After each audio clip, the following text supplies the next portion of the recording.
आपके घर में माता लक्ष्मी दौड़ी चली आएगी और हमेशा हमेशा के लिए रहने लगेगी। आप जहां काम करेंगे, जिस चीज को हाथ मिलेंगे, वहां से धन दौलत आपको मिलने लगेगा और इतना पैसा आएगा कि आप भी सोचोगे कि मैं कर्ज से मुक्ति का यह उपाय कोई जादू नहीं है, यह कर्म का संतुलन है। इसमें न तंत्र है, न दिखावा है, न ऊंची आवाज में मंत्र है। यह उपाय चुप्पी से किया जाता है, क्योंकि कर्ज की जड़ भी चुपचाप ही घर में बैठी होती है।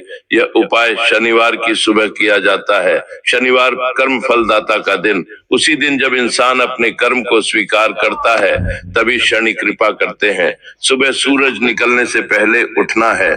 उस समय वातावरण शुद्ध होता है और मन अब भी संसार के बोझ से भरा नहीं होता। अब एक बासी रोटी लीजिए, ध्यान रखिए, वही रोटी जो रात की बची हुई हो, वही रोटी जिसमें आपके घर की ऊर्जा बसी हो, बाजार की रोटी नहीं, होटल की रोटी नहीं, अपने घर की। अब उस बासी रोटी पर काले तिल रखिए। काले तिल कोई सामान्य दाना नहीं है। शास्त्रों में काले तिल को कर्ज का भक्षक कहा गया है।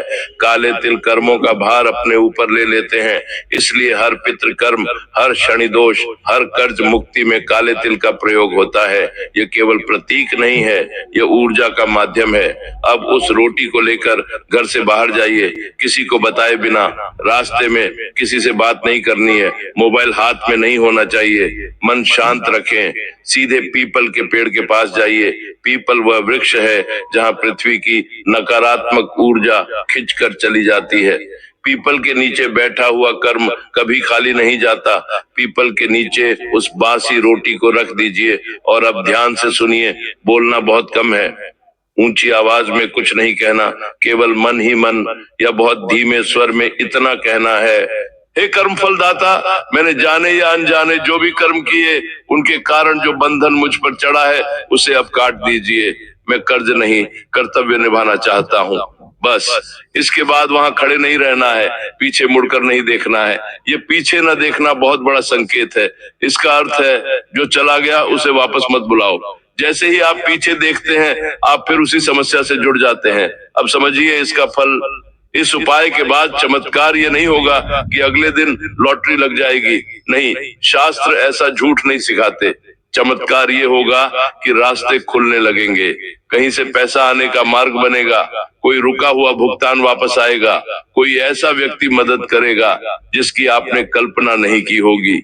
कई बार उधार देने वाला स्वयं शांत हो जाता है। कई बार कर्ज चुकाने की व्यवस्था अपने आप बनने लगती है।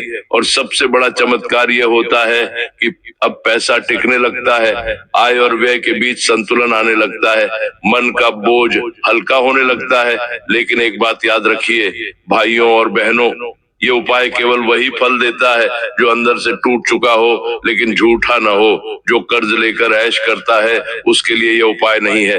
जो मेहनत से भागता है उसके लिए ये उपाय नहीं है। ये उपाय उसके लिए है जो कर्ज से शर्मिंदा है, जो रात को ईश्वर से रोता है और जो सच में मुक्त होना चाहता है। शनिदेव दंड नहीं देते, वे सुधार का अवसर देते हैं। और जब इंसान झुकता है तभी शनि पिघलते हैं। अगर यह उपाय श्रद्धा से किया गया तो कर्ज का पहाड़ भी रेत की तरह ढाने लगता है। भाइयों और बहनों, अब मैं जिस विषय पर बोलने जा रहा हूँ वह धन से भी अधिक संवेदनशील है, क्योंकि धन चला जाए तो वापस आ सकता है, लेकिन जब जीवन में विवाह का समय निकलता चला जाता है तो मन के भीतर एक खालीपन बस जाता है।